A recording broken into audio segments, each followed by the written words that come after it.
there are some fascinating stories from the military research that was done by the CIA in remote viewing. And one of the most famous psychics who was hired for this work, his name is Ingo Swan. He recorded some of his experiences. Many of the military projects were classified, some of them have been declassified, more than 10,000 documents. Officially, the US military shut down the project. Unofficially, they transferred it into what they call deep black projects, so that they are not answerable to anybody, and that continues even to this day. But in this official domain, what they developed was fascinating. Ingo Swan records how, at one point he got bored with his exercises. They were too basic. They asked him to project, to observe marketplaces and things. He said, come on, I can go anywhere in the universe. Why bother with this? And they had just had a news item of a probe from NASA which was heading for Jupiter. And he said, well, let me go to Jupiter and see. So he makes this conscious intention, relaxes his body, projects himself out, and goes to Jupiter. And he describes there's this movement of moving, there's a sense of moving at very high speed. Now this is typical when a part of the consciousness is exteriorized. There is the sense of movement. If there has not been exteriorization and only a direct attention turning, like a mirror turning to become aware, there is no movement. You simply are aware and that's it.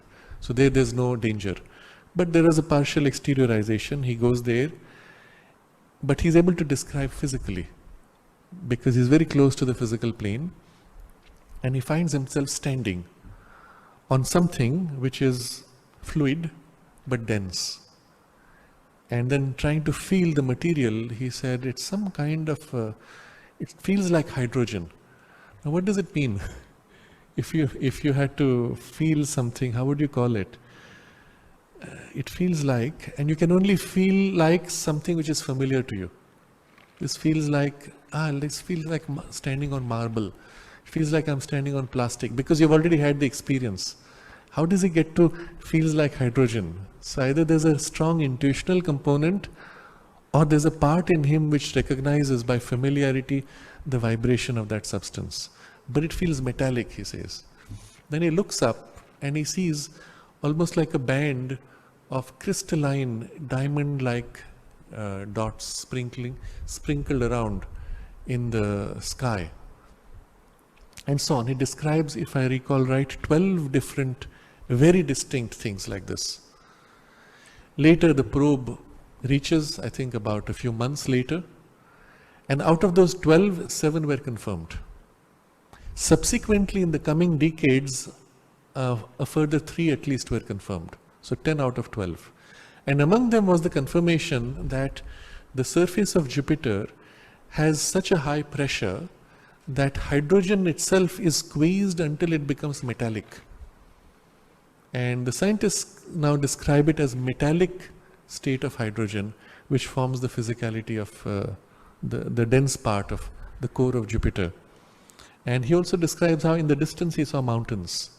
At that point, scientists said, it's not possible. There is nothing hard, no persistent rigidity. It has to be primarily liquid or gaseous. And much later, a few decades later, they confirmed, yes, there are in fact portions which are mountainous and with rigidity that stays mountainous and so on. So it's fascinating as an experience. A similar thing he describes also projecting himself to the moon and seeing things on the moon, then on Venus and Mars. In certain cases, when he projected himself on the moon, he even found beings, human-like bodies who were working there, some mining operation going on, obviously extraterrestrial. And in one case, when he found himself projected, he was looking at them, and out of curiosity, he approached this person, wondering what is he doing. And the person turns around and looks at him straight and points to him and shouts, there's somebody here. So that person had the ability of perceiving someone else in an out-of-body condition, recognizing him. And so the fear in Ingo Swan was so great, he pulled back, came back, and that whole thing was shut down. The military asked him to stop this experiment. But what was interesting is, because he had projected himself, he could be detected. But if it was done in a purely mental consciousness, without a vital exteriorization, the mind simply turns, becomes aware, and like a mirror, reflects an image of whatever exists anywhere in the universe. You have not gone somewhere. And there is no way for them to know that you are there. So these are just some interesting observations.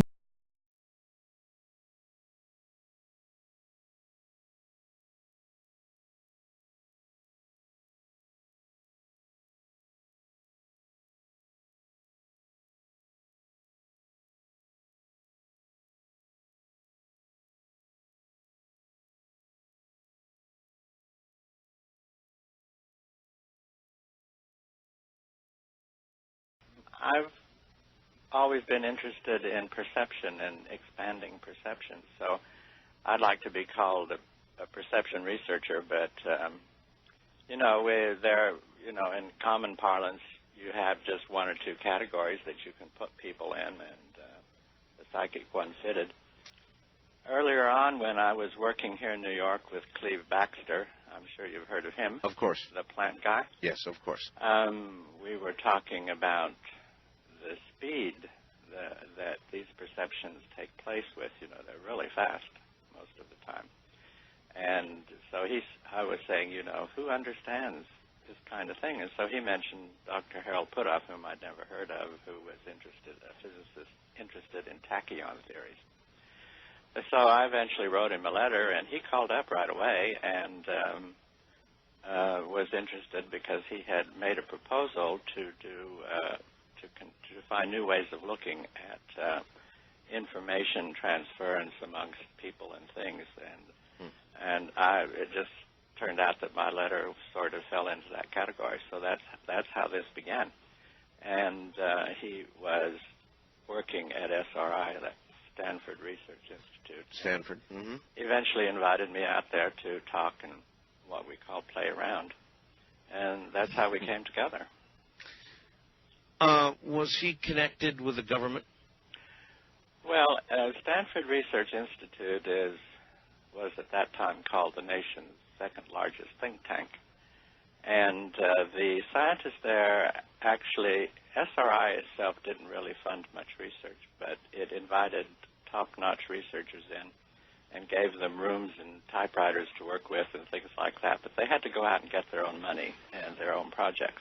Mm-hmm. So Puthoff was trying to get people interested in the properties of mind, to develop it beyond static potentials and so forth and so on. And so he's the one who had the contacts in Washington and things, and eventually attracted attention to remote viewing. So somebody finally came and knocked on the door from the government and said, this is interesting, we'd like to explore the possibilities of some sort of program for intelligence gathering purposes, something like that? Well, it's a bit more complicated than that. People forget now that back then there was a Cold War going on, and these guys that came knocking at the door had, much to their embarrassment, found out that the Soviet Union was conducting research in these areas, which took everybody by surprise, because you have to remember back in 1972 that the conventional scientific systems of the world did not believe in this. And so this was a big shock. So they were actually jumping around trying to find somebody who could educate them on these matters. So in other words, you've got to keep up with the Ivanovs. Well, you had to find out something about what they were doing. Sure. And it just happened that the experiments I had worked with Dr. Gertrude Schmeidler and Cleve Baxter had made sort of headlines back at that time, and Puthoff had the access to the Washingtonian. So it just all fell together, much to my surprise. At that point, what were you able to demonstrate for Hal Puthoff? When he studied you, or when you allowed yourself to be studied, what conclusions did they come to? The mandate at that time was to find any ability that could be replicated. That means reproduced time and again in a laboratory. This is the one thing that was missing from historical parapsychology. And in New York, I had worked with Dr. Gertrude Schmeidler on PK, that's psychokinesis, and with Cleve Baxter on PK. So when Hal invited me to Stanford, we fiddled around with PK. How so? Well, we did things in the laboratory and things, standard things. But he managed to, the problem of PK was, of course, you had to show that the person doing the PK was completely shielded from the target.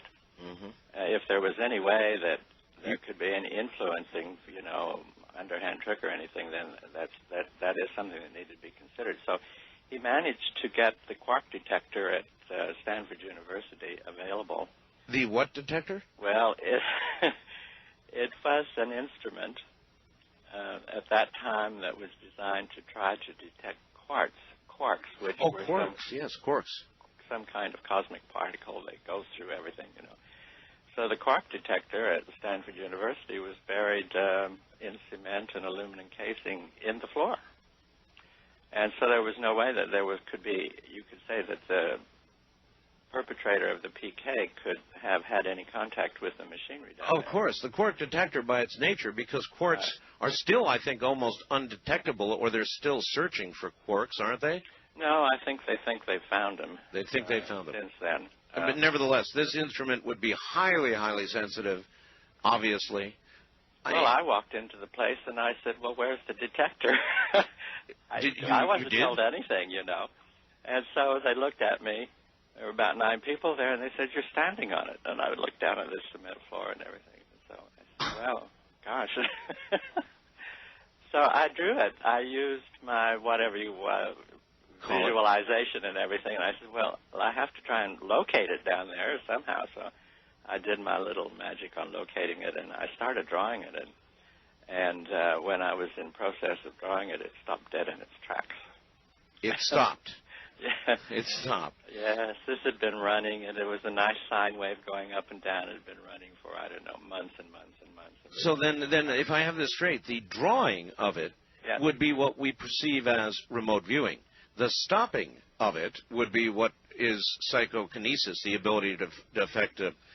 Well, I didn't mean to stop it. It just stopped. It just was somehow if you can say it, my brain waves interacted with this mechanism down there. Yes. And it stopped. It went up, it broke its sine wave, and it wandered around for a while, and you could see 9 faces turn pale right around me, And one guy who I think was a doctoral student turned around and started to rush out of the room and bumped into a post and nearly knocked himself out. And so I was sitting there, and, I said, well, what happened? What happened? I didn't even know what happened at that time, but then they said, oh, can you do this again? I said, well, I don't know what I did in the first place. So anyhow, I continued drawing, and then it did it again. It stopped again, but not as dramatically as the first time. And that impressed everybody right across the nation, because if the mind can do that to a quark detector, hypothetically speaking, it could also do it to a missile or an atomic bomb. And so this immediately, within 1 week, Puthoff had plane loads of people coming out to talk to him. Oh, my. That's how it got started.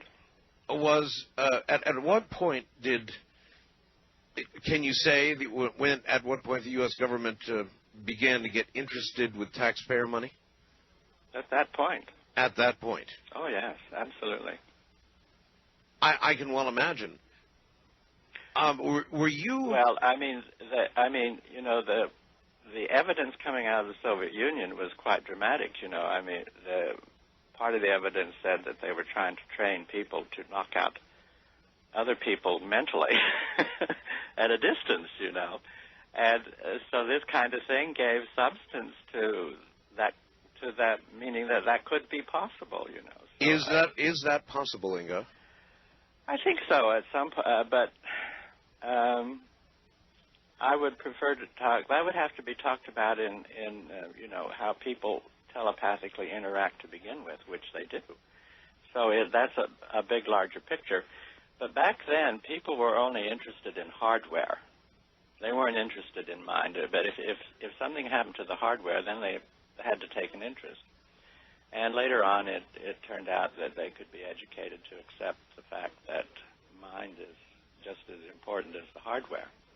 So it was the hardware, the quark detector thing, that Hal reminded me that we went back and did it another time, about a week after, but with results that weren't as impressive as the first time, and I'd completely forgotten about that second trip. I have talked with remote viewers about the possibility of remote influencing. Yep. They the same thing? Yeah, it would be. It would be. Some remote viewers, well, first of all, when you talk to them, they seem hesitant to talk about that subject at all. Some say they don't think it's possible that, for example, you could do a negative thing. For example, Saddam Hussein, that ward on the face of humanity over there, that we could burst a blood vessel in his head. You know, something of that sort. They said, well, you couldn't do anything like that. Could you? Well, I suspect if the proper people knew how to do it, it would have already been done. And the fact that it hasn't been done means they don't know how to do it. Something like that. But the evidence in laboratory work that people can influence plants and mechanisms is at a small level. I mean, nothing really big. But at a small level, that's incontrovertible, that kind of evidence. So potentially it's possible to be developed. Well, I have personally experienced random number generators in recent work, and I've done it myself, experimented endlessly with spectacular, unbelievable results. Yeah. You know the software I'm talking about, I imagine. Sure. There are lots of versions of it. It's just astounding. It's astounding, and it seems as though, to varying degrees, almost anybody can seem to do it. Well, I might not go that far, but certainly enough people have demonstrated something along those lines. But the way it works is not understood, so people use the model of the material universe as their working model, and it doesn't quite follow the standard laws of the material universe. It's more of a mental thing, and people just don't know or don't admit that there are laws of the mental universe too, which are somewhat different from the physical universe. And now back to the best of Art Bell. Well, then let me revise that, and let me say I was sent the software. I have the software here. Uh-huh. And it, maybe you're familiar with this particular version, it presents you with two pictures, one which is perhaps all white noise on the screen, and the other a picture of a castle or, you know, whatever. And you sit there, and it's clocking you. It's a certain amount of time, and you're trying to make the white noise turn completely into the picture of the castle. Mm-hmm. And then it will, at the end of that time, assign a percentage of effect that you had during that period. Mm-hmm. Now, I tried it myself time and time again, and I would consistently score 85, 95% while I was sitting there. Mm-hmm. Then I would try it and just walk out of the room, walk outside, do something else for a while, come back, inevitably 20, 30% when I'm not there. Mm-hmm. 80, 90% when I'm there concentrating. Now, that just took the breath away. Yeah, well, it should. I mean, you know, I don't know what the equipment was measuring, but if you build up, let's say, descriptively, if you build up a mental charge that's eventually becomes big enough to overwhelm what's going on in the physical universe, then what's going on in the physical universe has to change accordingly. So it was probably randomly presenting some kind of white noise type of thing, and the more you interacted with it, the more it became organized, and then if that was what was being measured, then it turned into the picture. Precisely. The software like is called switch. It's called Shape Changer, right, from Pear Inc., which came from... yes, those guys. Oh, yes, those guys. Those wonderful people. Yes. And it's stunning. I mean, it absolutely is almost scary. At least that was my experience with it. So That's psychokinesis. You are affecting a random number generator to be not so random. Well, it's called psychokinesis if the random number generator is actually a physical type of thing. But when it's called telepathy if it's another mind involved. But the principles behind it must be somewhat similar. Behind either one of them must be somewhat similar. Well, then, in your opinion, is there a way to take this limited ability that can be demonstrated as we just discussed and expand it? Is there a way to nurture it and strengthen it? Well, there's the old adage that practice makes perfect. But in fact, I don't know of any experiments that have gotten this thing together so that it could be considered as a threat thing. It goes on in labs all the time, but when people would be, for instance, assigned to try to burst a blood vessel in somebody's head, then it doesn't quite work that way. There are other things that apparently interfere with it. That's what I've heard. Now, what does that suggest about the nature of the universe? Well, it suggests that we don't know enough about it. And in fact, the nature of the universe, what is known in the conventional sciences as the nature of the universe, is in fact only the physical part of it, not the other part. I mean, life can't really be explained completely by matter because, as it used to be thought, because matter, it's now known that matter is just a congregated form of energy to begin with. Mm-hmm. So there's a big field out there called energetics, which people don't really know too much about. Dr. Bill Tiller is one of the people that works with this kind of thing, and of course he finds it very hard to sell his book. Yes, if these abilities, if you want to call them that, get to the point where they get to be strong enough that they could be interpreted as a threat value, then that becomes a different matter entirely. You're not going to believe this. I'm hearing again some other broadcast or discussion underway way behind us. Really weird, Ingo. Well, somebody's eavesdropping on this and using a frequency that's quite near that radio station, so it's bleeding back into your system. Well, that just doesn't happen, at least not normally. Not here, believe me. All right, well, how did you feel about the development of the specific discipline of remote viewing that the government did? Well, Puthoff did it. The government didn't do it. Puthoff did it for the government. But he did it based on studying you to a large degree. Yes, that's true.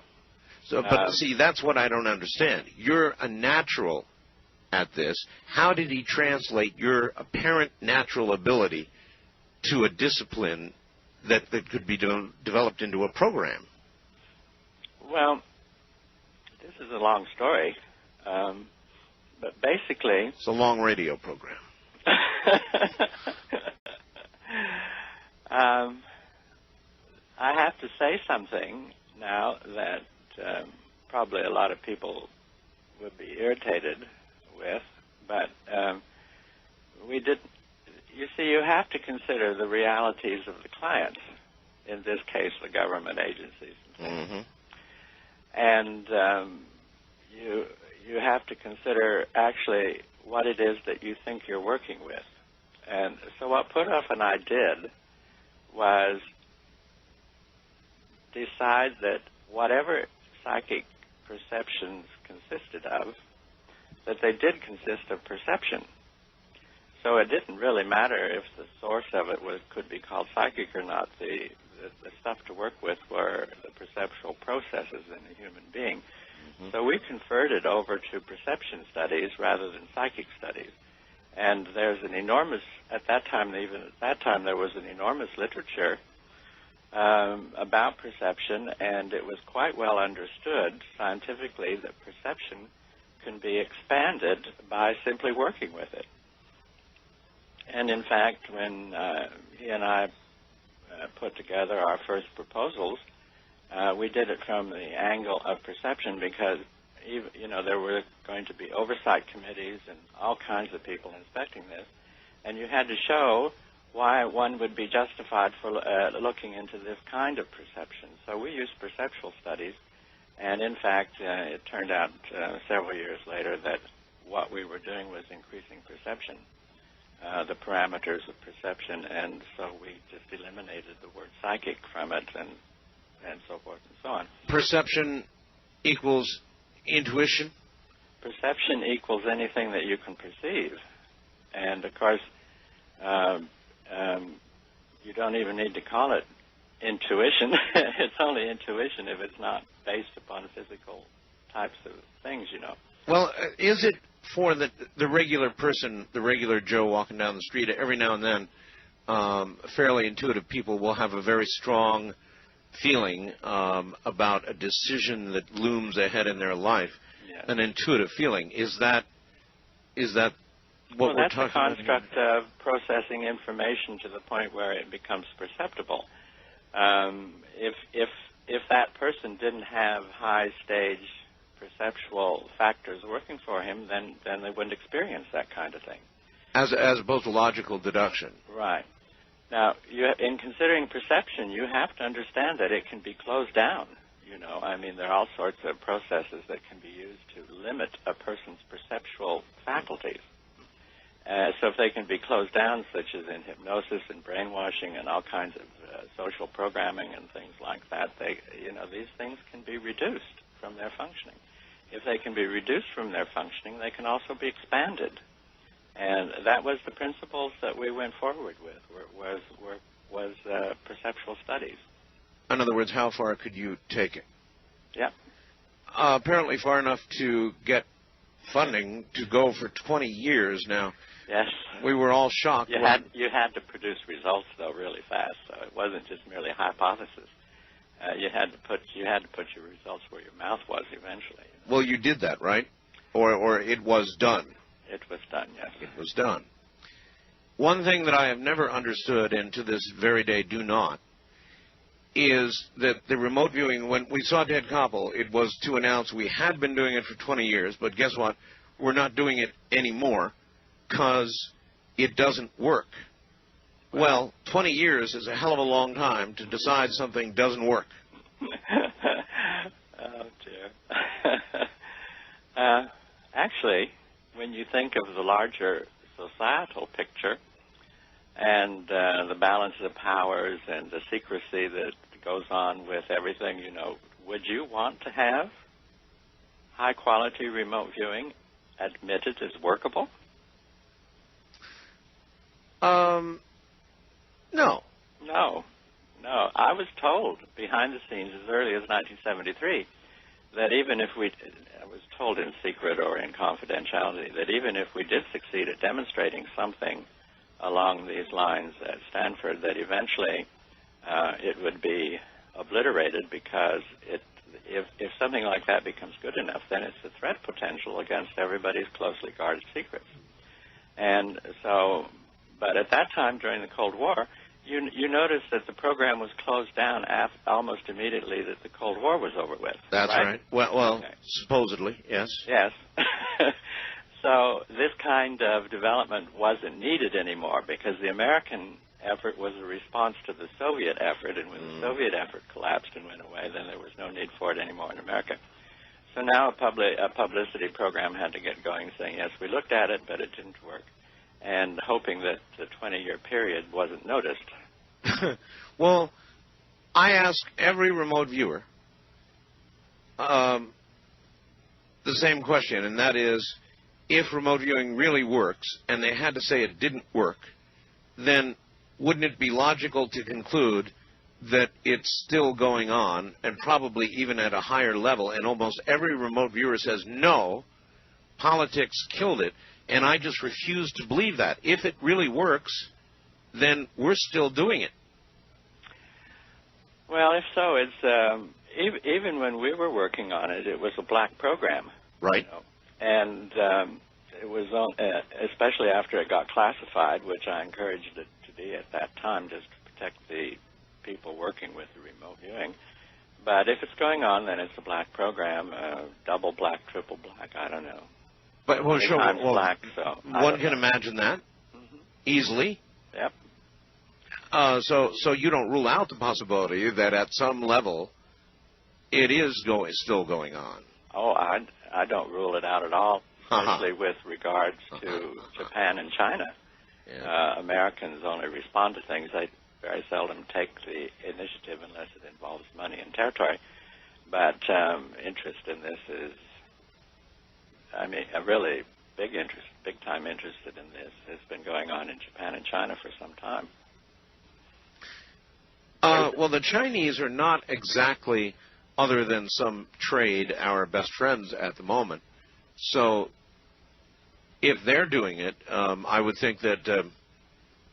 well, let's say they're messing around with it, trying to figure out so forth and so on.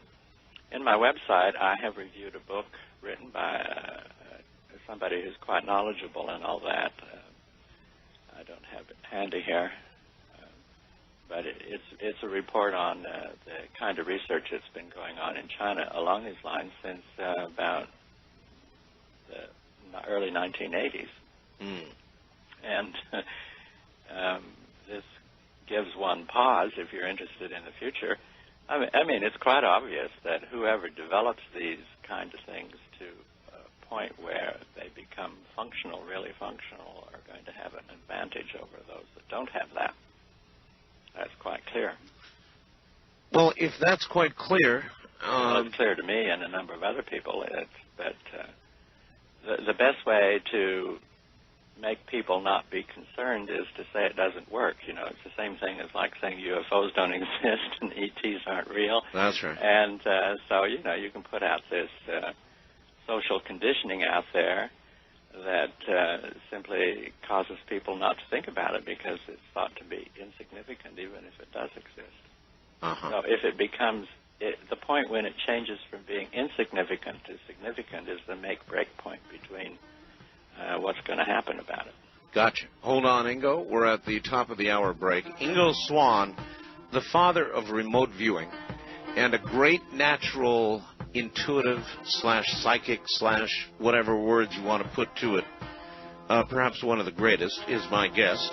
And you know, if you work in that system, those systems, these are chains of command. Oh, sure. And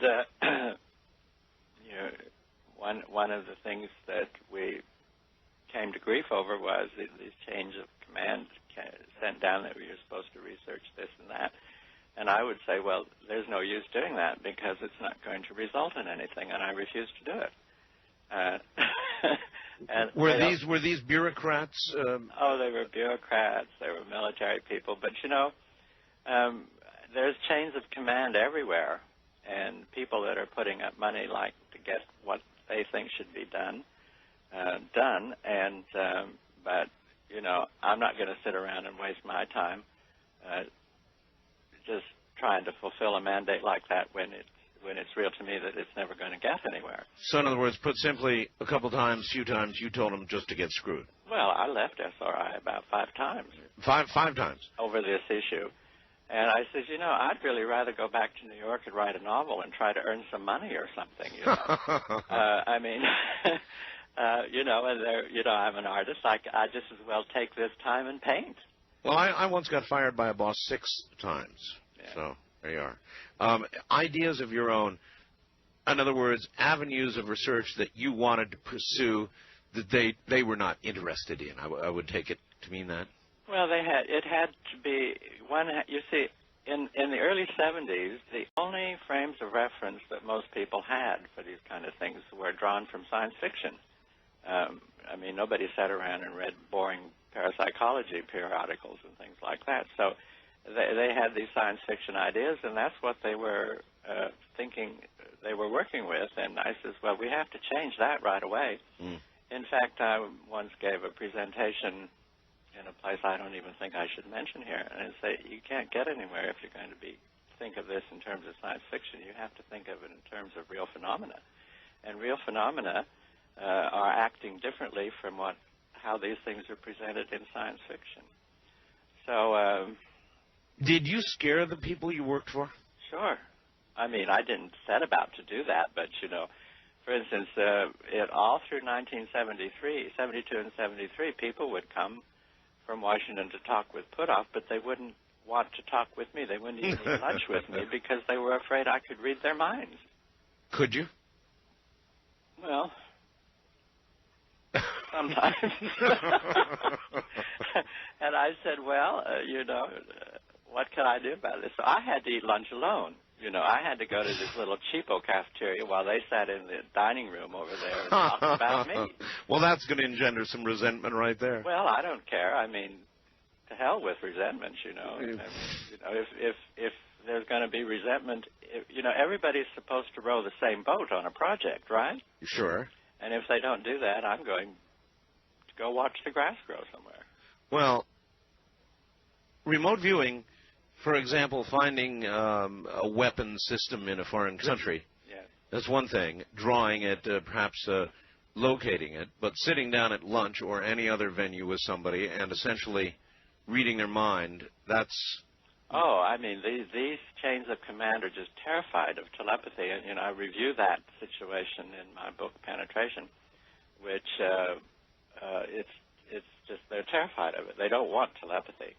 And they're quite content to talk about it in a model of mind-to-mind thing that actually doesn't work. So they're, you know, if and it's irrational, you know. I mean, most minds aren't worth reading to begin with. Well, but it's not really irrational. In every, excuse me, but science fiction movie I've seen in which telepathy was the subject, inevitably the telepaths were hunted down and killed like dogs. Yes, human history has a history of doing just that. Yeah, sure. Once we burned witches, but I really can understand why that would be the reaction of somebody who would be terrified that you would be reading their inner thoughts. I mean, that is a terrifying thing for most people. It's not just their inner thoughts; it's their secrets. Their secrets. Their secrets, you know, and it's just one of the realities out there as to why these. You see, the whole field of psychoenergetics has never been really researched because if you permit research into it, if you give funding for it, our program at SRI was called Psychoenergetics because it was an energetics, studying the energetics of information transfer between things and people and so forth and so on. And people were so afraid of telepathy, I said to Puthoff, well, we can't use this word anymore because, I mean, that's like waving a red flag before a bull. So we eliminated the word telepathy and a few other words too. But yes, I mean, if telepathy could be made functional, then everybody on this planet has a problem. And if it can be made functional between Earthlings and extraterrestrials, then you can. This is, you know, I mean, this is upsetting the entire Earth frame cultures. Are you a natural telepath? Oh, I don't know. Well, yes, you do. I don't really. I think that, you know, another book that I had that self-published called Psychic Sexuality. I mean, people pick up sex vibes like mad from each other. And this has never been researched because it opens the door to the greater realm of psychoenergetics, you know. And it's just, no, I mean, as long as there's secrets and preferred information and a power structure that where the power is collected at the top and not distributed very fairly down throughout the rest of it, these power structures don't want this because, you know, power is has enough problems. If you introduce telepathy into it, then it really becomes problematic. Oh, yeah. The whole structure is supported by secrets. Yep. So we couldn't have an end to secrets, at least not and survive it. Secrets, deceit, and lies. The world is... No, we could have secrets, but it simply means that they'd become accessible and could be used for proprietary access to formulas and places and what people are actually doing. You know, what people are actually doing at the top of these power structures has nothing to do with what the other people down below think is going on. Do you still have to eat lunch alone a lot now? Well, what was John Alexander's question again? Well, it was, could they really have a double or triple black secret program without you? Sure. I mean, they had them before me. They can have them after me, too. Yeah, exactly. Post Ingo. So then we should imagine it's certainly possible they have something going, and if they don't, then they're not paying proper, careful attention to national security. That's right. Absolutely. Now, why won't any of the other remote viewers say that? I mean, inevitably, almost to the one, they say, oh, no, there's no program going on now. Politics killed it. It was an embarrassment, all the rest of it. It's dead. I guarantee you there's nothing going on now. That's what they say. Do they lack imagination? Well, as you know, I don't like to talk about other people. Well, this is a general thing. But this is an issue, right? Well, it is, yes. People interpret reality from with their personal frames of reference. And if they don't have frames of reference that can incorporate this kind of thing, then that's how they function, you know. And if, for instance, you know, if they use the parapsychology frame of reference to try to understand these things, this is the wrong frame of reference. You have to use frames of reference that involve perception and receptors on the human body that receive different kinds of information and things like that. So this is a problem in perceptual information processing. And it has nothing to do with these few terms that have become popular but actually don't mean anything because they're the wrong frames of reference. So people that say these things, I'm very appreciative of the American genius that occupies a great part of these chains of command, you know. I mean, there are really some really smart people that are around. There are a lot of idiots, too, but there's lots of smart people working on these things, and, I mean, you know, this is an area to be investigated, but the discoveries in it are so sensitive that the general public has to become convinced that there's nothing to it. But it's the exact opposite, isn't it? I've got a lot of faxes here saying, you know, Art, I've really always wanted to know. I'm just not 100% convinced there is even such a phenomena as remote viewing. Is there any question whatsoever in your mind but that remote viewing is an absolutely true discipline, that it's real? Well, I mean, that could be my personal opinion, but the evidence is that the SRI program was funded for 20 years, well, actually 18 years. And if there was no reality here, then that funding would have stopped the second year, right? One would certainly think so, yes. Oh, no. One has to know that. I mean, people don't run around and pour money into something that doesn't work. I mean, that's are you making our whole system. No, wait a minute. Are you making that statement about our government? Anybody. That they don't pour money into things that don't work? Right. If they know it doesn't work, then they don't pour money into it. Well, I don't know about that, Ingo. Well, I mean, things. You know, I know you pour millions of dollars into developing toilet seats and hammers and things like that. That's right, they do. But I'm not talking about that kind of thing. I'm talking about in 1973. You could lose your job and your status if you evinced a professional interest in ESP or psychokinesis, right? Oh, sure. It's not the same today, but back then that was it.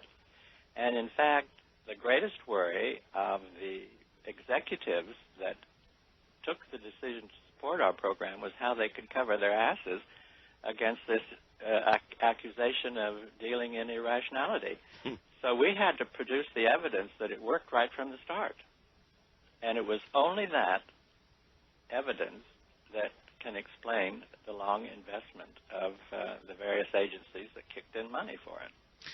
What do you think explains the sudden Nightline program and the the revelation of the whole program to begin with? In other words, was this about to leak out anyway? Was there some threat that was looming that caused them to come forward and say, guess what we've been doing and now we're not doing it? What brought that on? The CIA has only volunteered to go public on something 3 times in their history. And the discrediting of remote viewing was one time, and it was completely unexpected at that time. Yeah, but they do everything for a reason. Yes, but you have really to look into what those reasons might be, you know. And in my mind, anyway, one of those reasons was that they didn't want to ever have remote viewing connected with anything extraterrestrial, because you put those 2 things together and you have a developing situation that these chains of command don't exactly know how to manage from the get-go, okay? So apparently the situation had gotten to a point where there were so many freedom of information inquiries and things like that those people took the extraordinary step of disclaiming it. Are you telling me then that at some point in the program, and maybe you'd like to tell me at what point in the program, the people involved became aware of more than just terrestrial information? Well, actually, I think it was Pat Price. You've heard of him, haven't you? I've heard the name. Yes, he was one of the early people that worked with Hal and sometimes with me. I think it was him who first enunciated the location of I put it a human extraterrestrial cooperation base, something like that. And oh my, really? Oh my, yes. And can you imagine the bells that started going off? Oh, absolutely. A human extraterrestrial cooperation base. Yes. The location thereof. Mm-hmm. I told Pat Price, I said, gosh, I don't think you should tell anybody about this. But, do you know where I live? Pat Price was, yes, I know where you live. You know where I live? Was stubborn too, you know, and he went ahead and talked about those things, even unofficially, you know. And he had a good reputation, you know. He was a police officer. And, would I regard that location as a neighbor? No. No. No. Is the location you're talking about still a classified matter? It's been, well, I mean, it never even got to the point where it needed to be classified. I mean, you can just wipe this away without even classifying it. That place is not there anymore. That I know. Not there anymore? No. Are there other places that are there now? Oh, yes. I mean, I've just finished reading 2 books. One of them is the Soul Catcher. Oh, The Catchers of Heaven. Yes. By one Michael Wolff, who is talking about them like mad. In his book.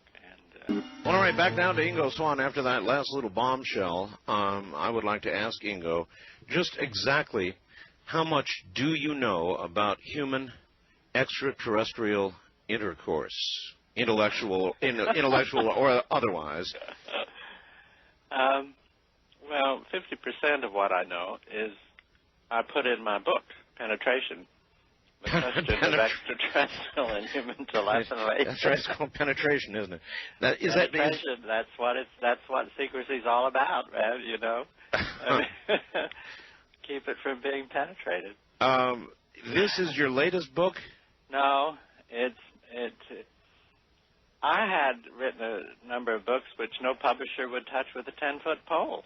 You know, so eventually I decided to publish them myself, you know. Mm-hmm. You know, I mean, I think the things that I've experienced and learned, I should put them in print somewhere. So. And your latest book, is it self-published as well? Yes, Penetration is self-published. Then I went ahead and did the Psychic Sexuality book too, because this is another. I mean, it's very hard for you to think that anything can be covered up about sexuality. I know, but indeed it can. And it was a good way to show how the entire field of energetics is covered up, too. So I published that one, too.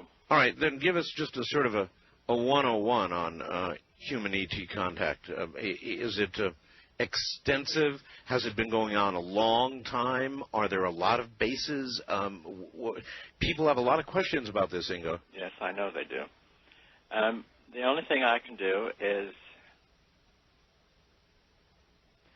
many years ago when I was working at the United Nations, I came across a book called Spacemen in the Ancient East.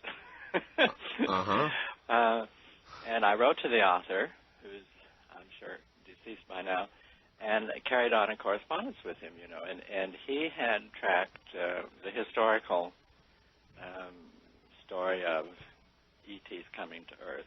And then he wrote a book called Ancient Astronauts in the West, Ancient Astronauts in Israel.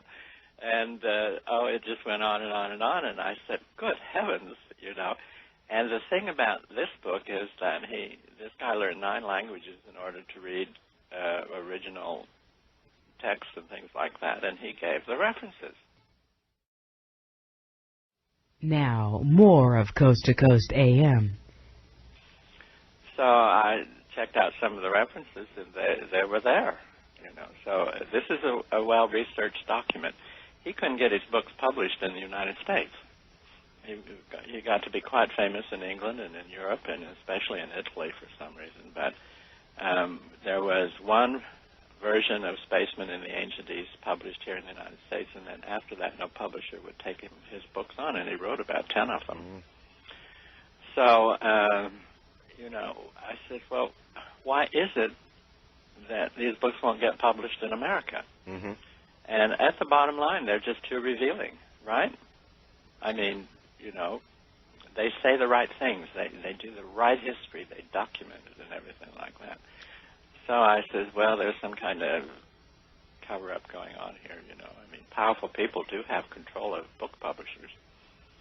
And so that started me off in the 60s on this kind of interest, and that was before I started doing experiments in laboratories on ESP and PK and things like that. First-hand knowledge in this area, Ingo? Yes, I do.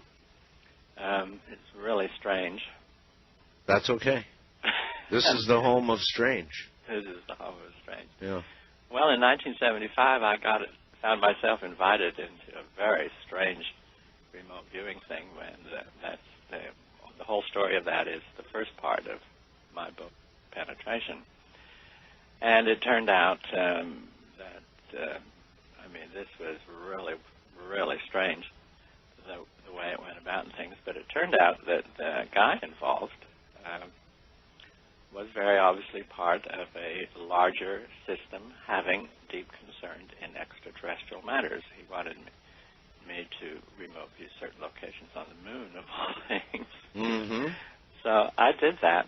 And then he kept asking, while we were doing this, it took about 3 days in an underground installation somewhere. It took about 3 days, and he kept introducing the topic of telepathy as an oh, by the way type of thing. And so finally, I can be really naive in some time. And it took me about 48 hours to say, this guy's not interested in remote viewing. He already knows what's on the moon. He's interested in the telepathic thing, you know. And so I said, come on, you guys have a problem, a telepathic problem with ETs, don't you? And, of course, that blew the cool of everybody. And I had promised not to talk about this for 10 years. For 10 years? There was no paper trail of this project and anything, but what had happened was I briefly got on the inside of this super-duper secret thing of dealing with ETs. And it turns out I didn't play my cards right. If I had played my cards better, I could have probably been taken into the whole thing and become a lifetime project, you know. What is on the moon, Ingo? Stuff. And them. And them. their stuff. It's not our stuff. Well, there has been, when you think about the U.S. space program, Yes. The manned space program particularly, Yes. over 30 years ago we went to the moon, and we've never gone back. That's right. Nor have we gone anywhere else with men. That's right. And a lot of people have been really curious about that, and I know they talk about money and they talk about a lot of other things. And I've interviewed a lot of astronauts, Ingo, and when you ask them about their time on the moon, walking on the moon, they give you really strange answers. Like, you know, they'll say, well, you know, it's funny, but when I think about it, the entire experience was surreal. And we've asked specific questions about, like, did you see this or did you see that?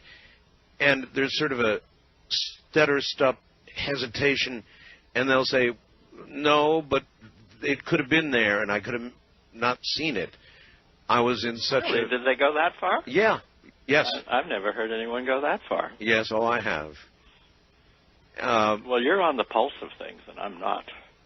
Even people like Neil Armstrong, you know, the first guy to set foot on, has made some very intriguing statements with regard to what could be ahead of us, the fantastic things that could be ahead of us. And I don't think he's talking about the International Space Station. He actually did that at the White House. So, and then, of course, we have the fact that all of these astronauts, or the great majority of them actually, have come to real problems, psychological, drinking, domestic problems, all kinds of problems that one might imagine could be precipitated by trying to hold on to information that they don't really want to hold on to. Speculation, but not bad. Well, I think that they're in a place that is really difficult. Mm.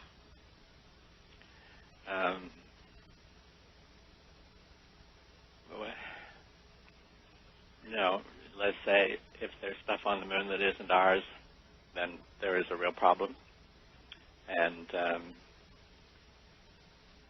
I think that the best way to handle that problem is just to put out a public type of program that says nothing at all about anything.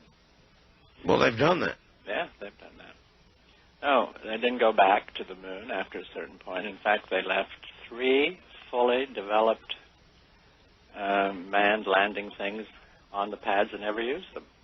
They were set to go, and they never used the last 3 of them. Did you know that? I did not know that specifically. No, I didn't. Well, it's in my book. Everything is in my book.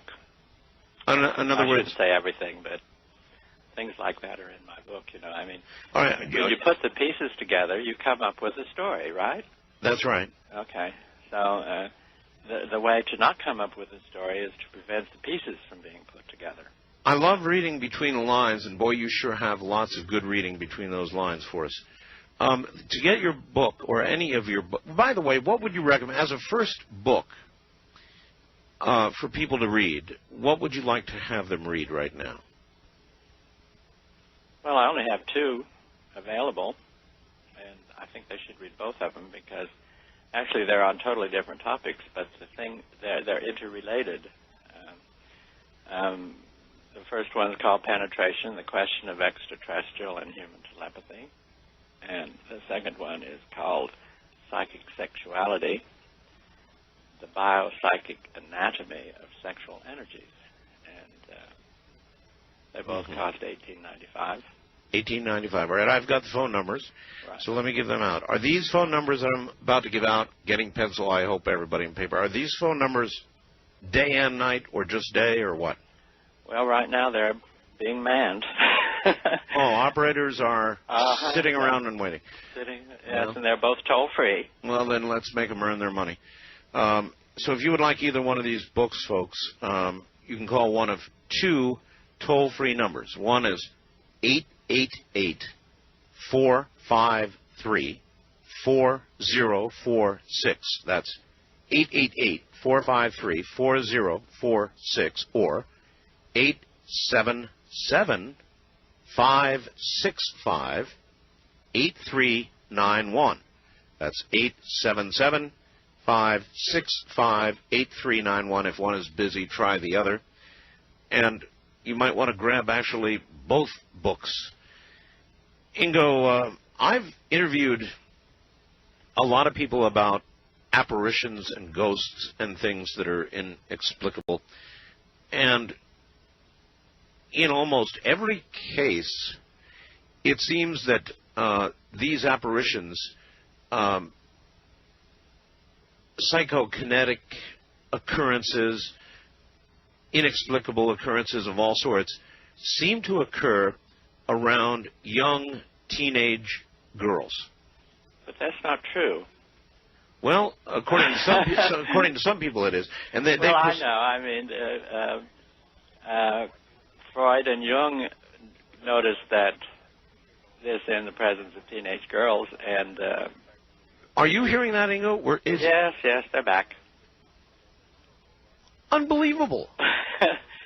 So, I mean, people like to latch onto one explanation, and the one explanation was you had to have a prepubescent teenage girl to have these kind of effects, but that's not true. People of all ages experience them. Well, I suppose that may be true, but you don't suppose the extra raging hormones in a young teenage girl would specifically engender that energy any more than... Well, it could be, but actually it happens with boys, too. I mean, some of these prepubescent boys... I remember. I mean, come on. We can't locate it to just this one thing, actually.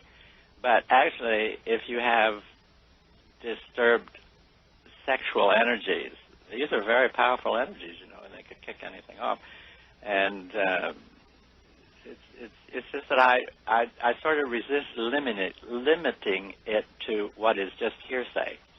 In fact, if you talk with Dr. William Roll, who specializes in this kind of thing, apparitions and PK combined and things, you'd get a better background as to how it's distributed.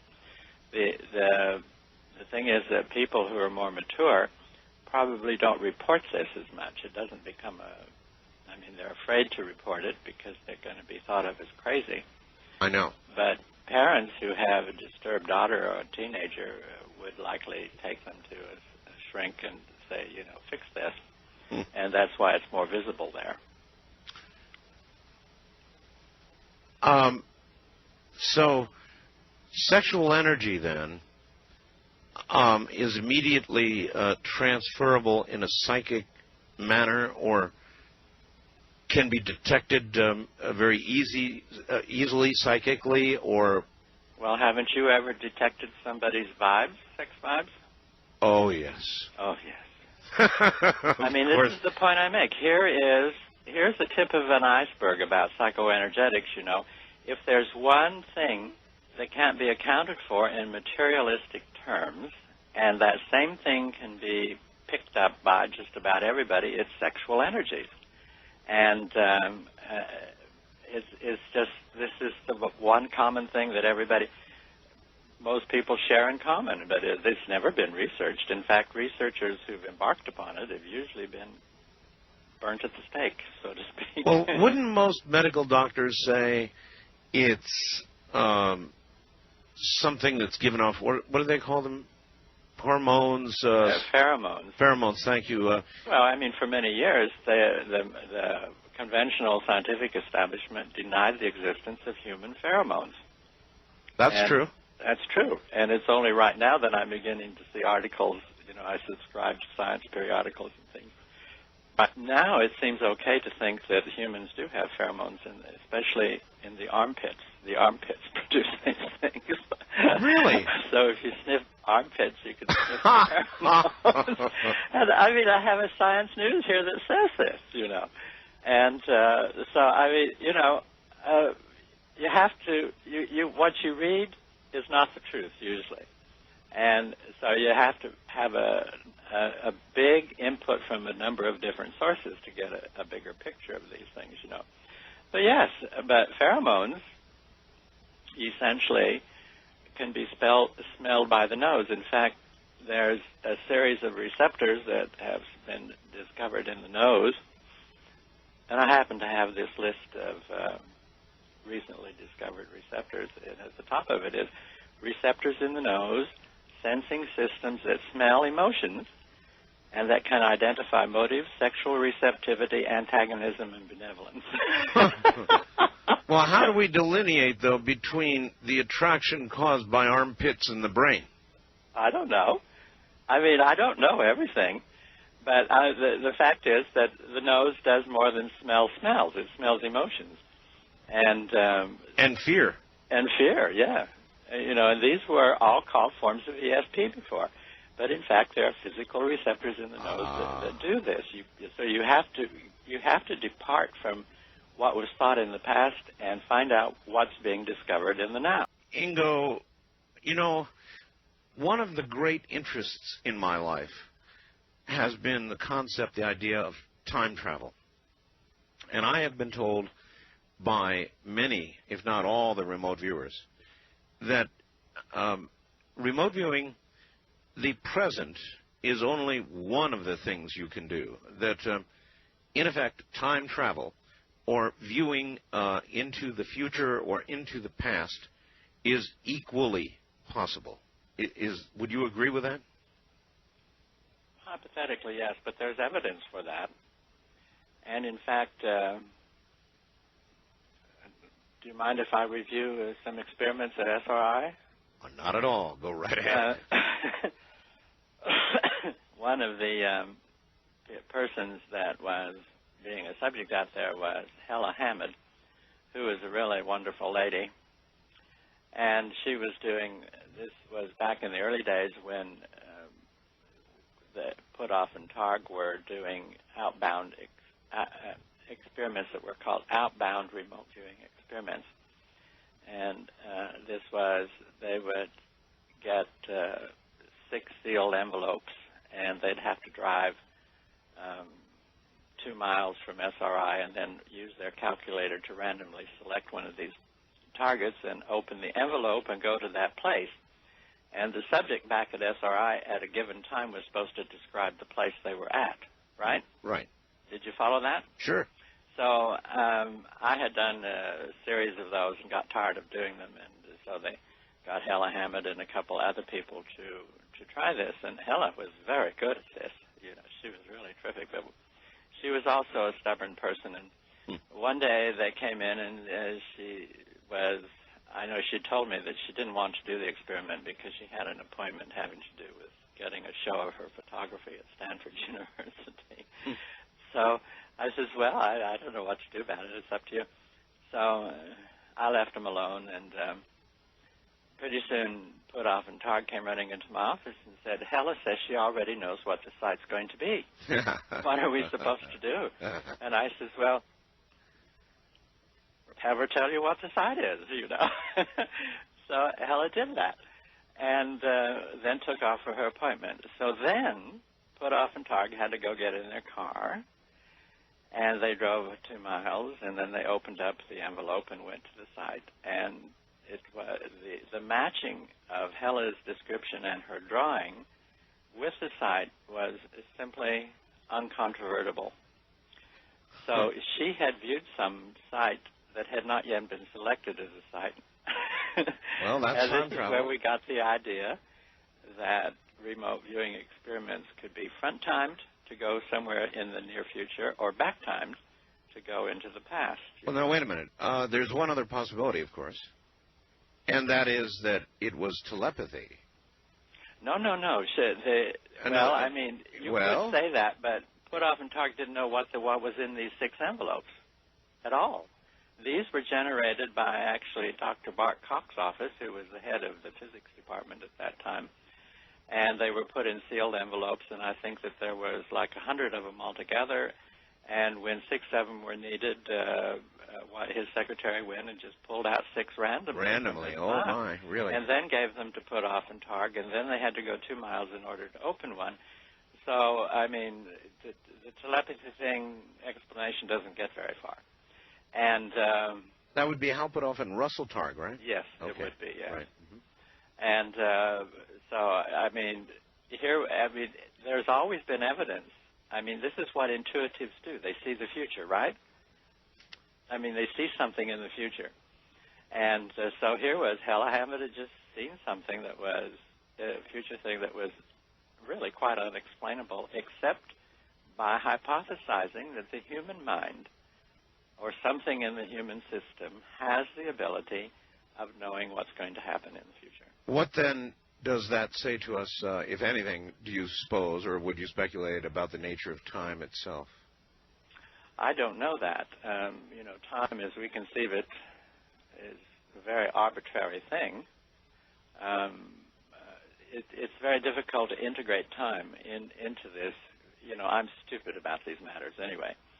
But in terms of knowing that our human systems must be able to predict something of what's going to happen to them in the future, actually has to be there, because they couldn't survive very well if there wasn't there. So it's just like smelling pheromones in the armpit. You can smell the future coming or something like that, you know. And time doesn't seem to matter, because time is just a series of numbers that are arbitrary. Except the implication of all this is that if you can be aware of what will occur in the future, reliably so even, yes, then we are but marionettes acting out the preordained. Oh, no, we're much more than that. We are extraordinary sensing systems whose sensing potentials and capabilities are not confined to the present. We can sense things in the past and in the future. We are sensing systems. And any life form that's going to have very much going for survival has to be able to sense beyond the present.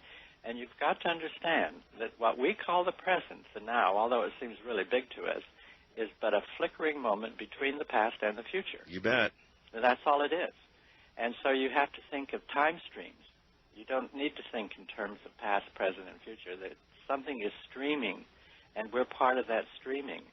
And so, I mean, we have to know certain things. I mean, even in materialistic sense, you know, we have to understand what's happening physically and project from that what's going to happen physically. Then and there's no reason that the mind can't do this too.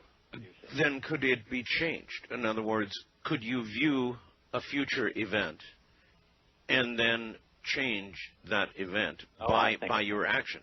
I think so. I've managed to actually do that about 3 times in my life. Really? Oh, yeah. Involving what? Well, some people were going to do things that I didn't think should be done, and I had no way of stopping them except to will it. And in fact, it did not get done. Except to will it? Yes. Oh, my God. Well, now we're back to the remote influencing. That's right. You see, you can't think of these things as separate things, like in parapsychology, clairvoyance, telepathy, PK, retrocognition. They're not separate. So forth. They're not separate. They're all part of us as super-duper sensing systems. How do you feel about the ethical questions that are obviously hanging all around this? Ethical and moral is relative to what people are thinking are ethical and moral, right? Yes. And if you're a fine, upstanding human sensing system, you would probably like to manage this in beneficent and procreative ways. If you happen to be a scumbag, then you might manage them differently, right? So this is all relative, you know, and what's relative cannot really be brought into the picture until you understand what these relativities are being relative to. Well, if you're not an ethical person, you might precipitate procreation, but it would be a sidebar. Well, you mean a random download? Well, I mean a random seduction, I guess. Yeah, I know. We don't know enough about ourselves. I mean, the image of the human that has been set forth in the past is really an extremely limited one. And I think that it's been supported socially and propagated through social conditioning to prevent people from becoming more powerful than they are. actually. I mean, power belongs to the few, and the few like that, and they don't want the rest to get powerful. So you set up a simple idea that is true as far as it goes, but it doesn't incorporate larger truths. So then this is what you teach people, that the human being is a body, a physical body only. Well, it's not. Even the atoms are made of energy, and you get into the realm of psychoenergetics, energetics right away, and if you get into that realm, then everything else begins to unfold, telepathy, cognition, everything. The sensing systems. I am told, Ingo, that as carefully as the protocols were structured in the military program, that other things began to creep in. Sure. That other things began to be sensed, entities. Right. That is right. Of course. Once you activate, let's say that when you go into a training program, let's say we have a full spectrum, a 100% spectrum of sensing faculties, okay? Yes. And in the normal case, 10% of them have been activated, and the other 90% have been barriered or kept unactivated. Mm-hmm. So you go into a consciousness, awareness, perceptual training system that is the essential goal of which is to enhance perception and awareness, okay? Okay. So you start doing that, and then above this initial 10%, other sensing systems begin to become activated, okay? So the more these get activated, the more you start sensing everything. You're not just confined to the initial 10%. So yes, there are beings around, there's telepathy, there's this and that and so forth and so on. So you activate, the thing that has been done is you've expanded awareness by these training programs, and to the degree that you've expanded awareness in this or that direction, you'll begin to sense other things besides what you're supposed to. And I bet the military hated that. Yes. Well, everybody hated it, this just takes down all the walls and barriers, And so the only defense against this from happening is for the powerful few, the power structures, and so forth and so on, is to discredit 90% of our sensing systems. The only problem with that is that they know that people like you are still out there. They know about these sensing systems. That's what they know about. And I'm just a jiggle in the system here, And it doesn't matter. A person can be contained, but if the general public began aware that they're using only 10% of their sensing systems and then made noises about wanting to have more of these activated, then this becomes a real societal problem. And so in the modern West, there's been a great deal of effort to say, no, you only have 5 physical senses, you don't have any more. And so the make-break point is between whether you accept that or you don't accept it. If you don't accept it, then these other sensing systems are likely to turn on in a random way. Well, I know, but still, the knowledge of the powerful that there are people like you out there would be unacceptable unless you had come to some accommodation with them. Well, if they can harness you to use for their purposes, then I guess you'd be dragged into the inside. But you see, I'm too really stubborn for that. That's what I mean. You're not harnessed now. So in terms of other people, there was a very famous psychic, I guess we should call him that, in Poland at the turn of the century, named Osowiecki. And he just outdid me in every direction, And when the Germans at that time became aware of him, and they said, you have to come and work with us, that he wouldn't do it. And so he didn't have too much more time to spend among us. So, there's historical precedent for what I'm saying. I'm not just saying You're saying he was I killed? think it. I can show in the past, even going back to some really big, ugly societal sequences, that if power is to be held in the hands of the few, then the rest must be somehow depowered. And the way to do that is to confine their perceptual systems to smaller orders. But they're never really going to harness people like you, because people like you are going to refuse to be harnessed. You're in a different realm. So it's not just Ingo, it's a lot of other people like Ingo, or with some portion of Ingo's abilities.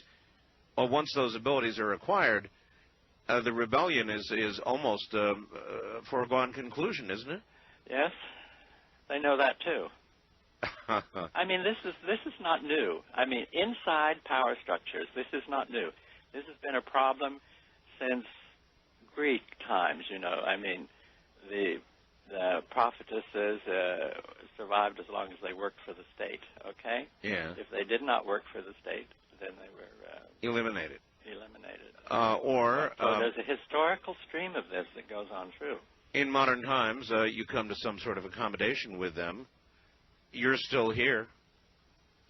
I must presume either we are sophisticated beyond what I thought we were, or you have come to some accommodation with them. No. In intelligence services, there's a standard rule of thumb that you don't actually need to interact with people producing information, because you can acquire the information anyway. Okay? Well, sure. Okay. I mean, in the case of Puthoff and myself, this was an urgency due to the psychoenergetic threat from the Soviet Union at the time. But actually, for instance, in the Internet, everybody can put in anything they want now, right? Correct. And if there was a system of control, if to prevent that was more ideal than permitting it, then they wouldn't be allowed to do that, right? So the listeners, I mean, people spill their guts in the Internet, and so these intelligence services just sit back and let them spill their guts.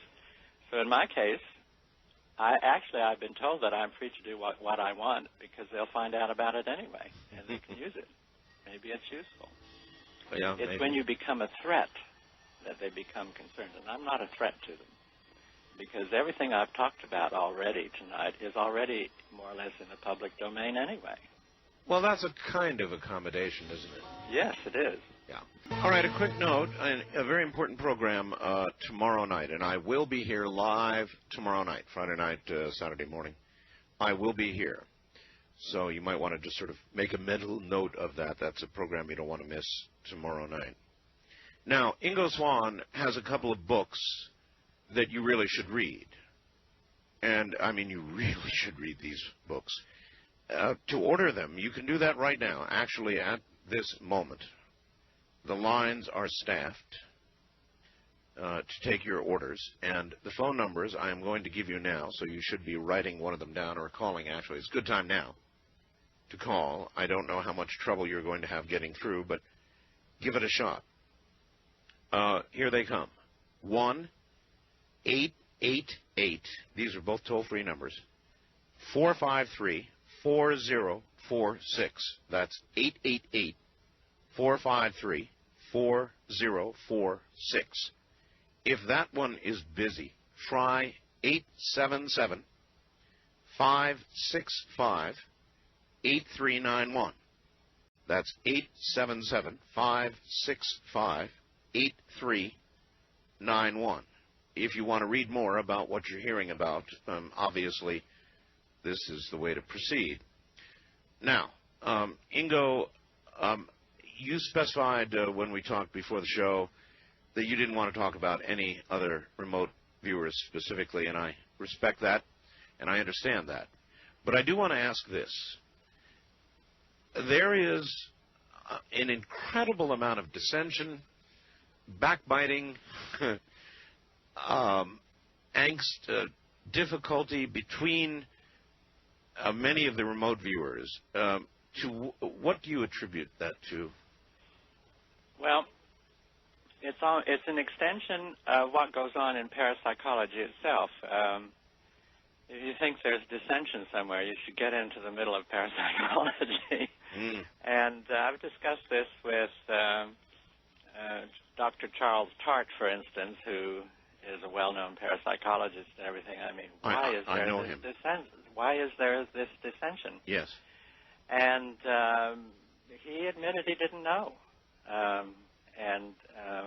But, you know, parapsychology does not enjoy full scientific acceptance, so there are no boards or committees that are established to sort of keep this dissension under manageable control.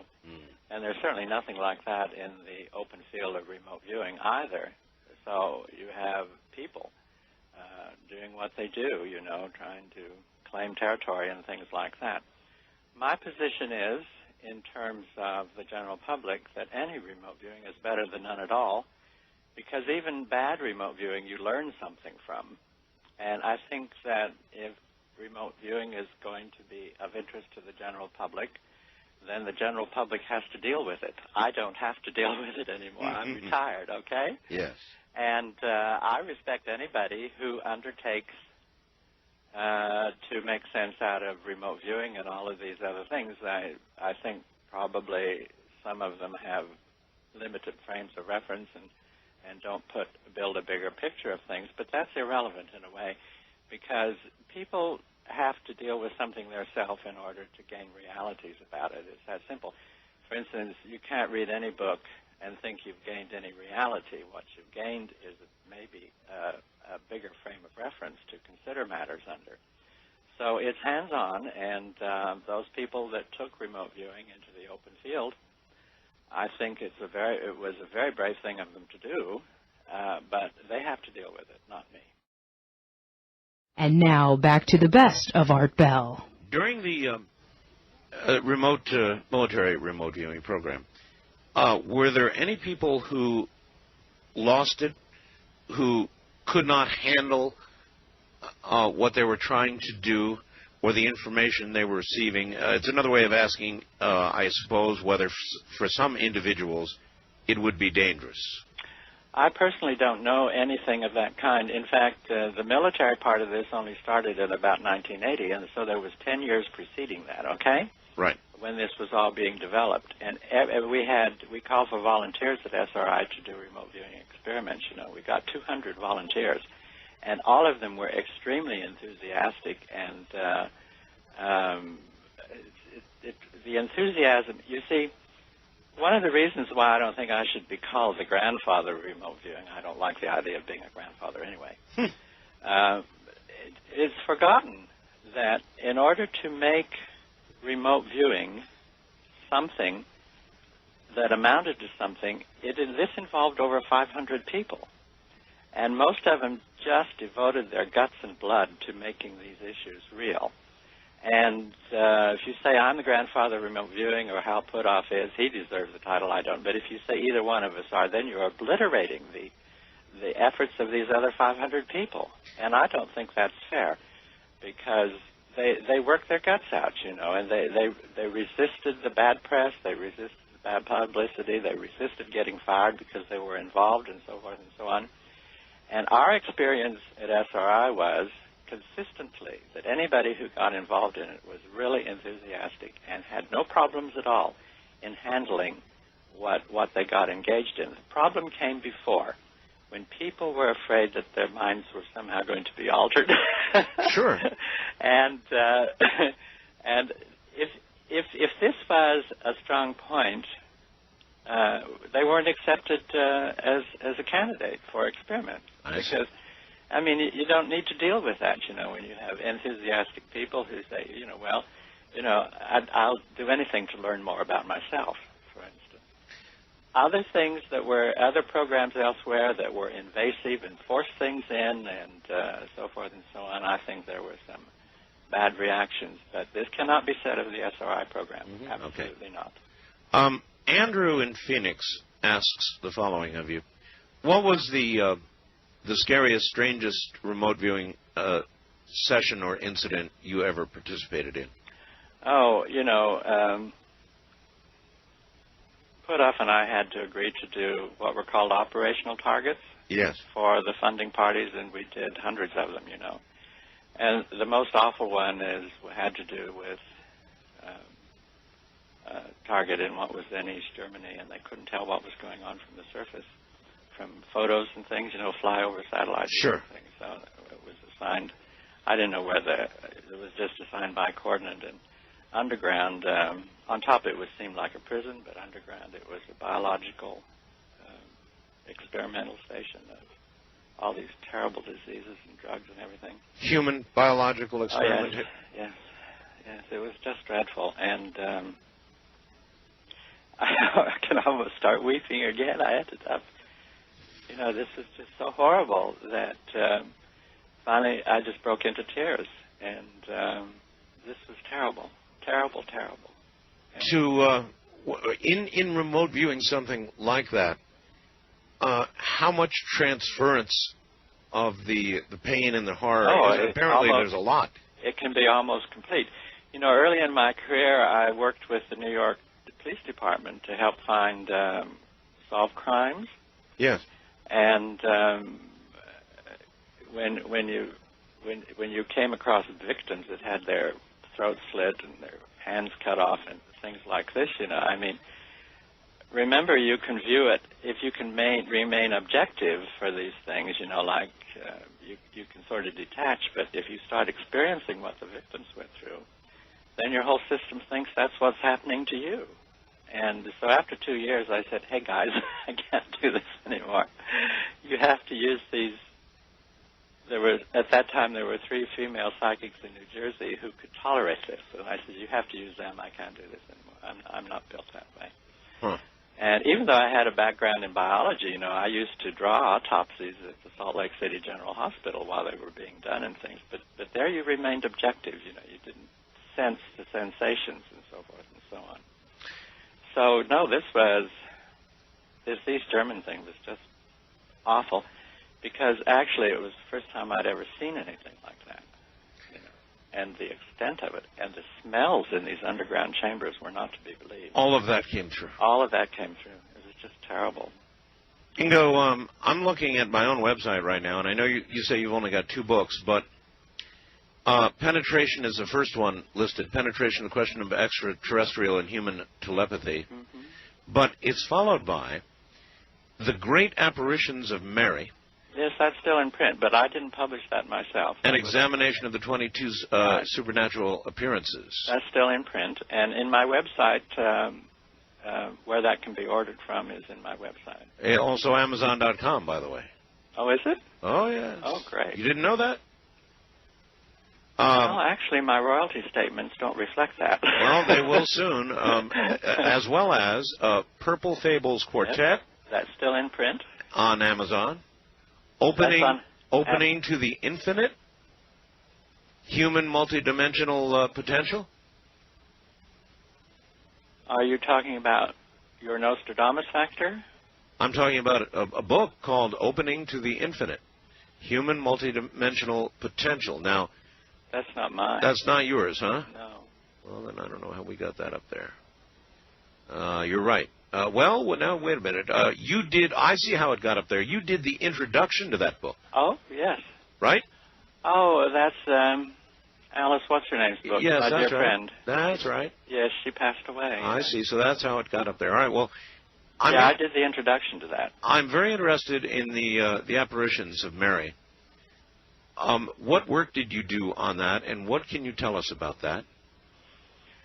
Well, early on at SRI, part of our mandate was to assess this whole general field of everything, and I got it. I said, well, the apparitions of Mary are paranormal. We were supposed to assess the paranormal, okay? And the client wasn't interested in that, but I got interested in it, and I started accumulating information about these things. And these are tremendous stories. And actually, it took a long time to sell that book or this version of it, because publishers said, well, nobody's really interested in those things. But these are tremendous stories. So I wrote it from the societal historical point of view, and just sort of reported what I could find went on at these times. And these are some of these are really amazing events. So that's what that book's about. Were they real events? Oh, yes. Were they real events as perceived by the world, the Marian apparitions? Were they? I have to accept that as so, yes. You do? Yes. That brings a lot with it. Yes, it do indeed. Have you ever Have you ever done targets like, for example, the man Jesus, the Son of God, Nope. so said, that walked upon earth? No. I don't do targets where there's no feedback potential. I never did one that didn't have a feedback potential.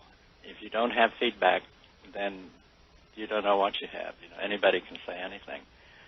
So I have always had, right from the first, by the way, in 1970 when I started, I had to decide to do only experiments where there was almost immediate feedback as to whether you were right or wrong or what was going on, okay? Right. And I maintained that attitude up until I retired. So if there was no feedback potential, then I did not do it. And this isn't to say that it can't be done, because I think it can. But Right. remember, I worked with scientists. I never worked with anybody else but a scientist. I never gave any demonstrations to anybody. And scientists, of course, are only interested in what can be right. repeated and proven. Right. So I rigorously held to that until I retired. You said until you retired. Do you continue to do work, and have you expanded the work you do since your retirement, personally? Well, yes and no. I've felt interested in going behind the scenes of all these things and pointing up information that's not generally available, since it's not really recognized as existing. You know, the invisible. If you're talking about the concrete world of physicality, you can probably get a handle on everything. But if you're talking about the realms of the mind, you're talking about invisible realms, which have their own phenomena, and these are not clearly presented anywhere. So I'm writing up what I've learned, and along these lines. And when I'm done writing up with what I've learned, I really tend to retire. I'm going to get rid of all my archives and books, and I'm going to go watch the grass grow. Are you or really? I'll come out where you are and watch the sand move around. You know, I was born in Telluride, Colorado, so I appreciate natural beauty really much.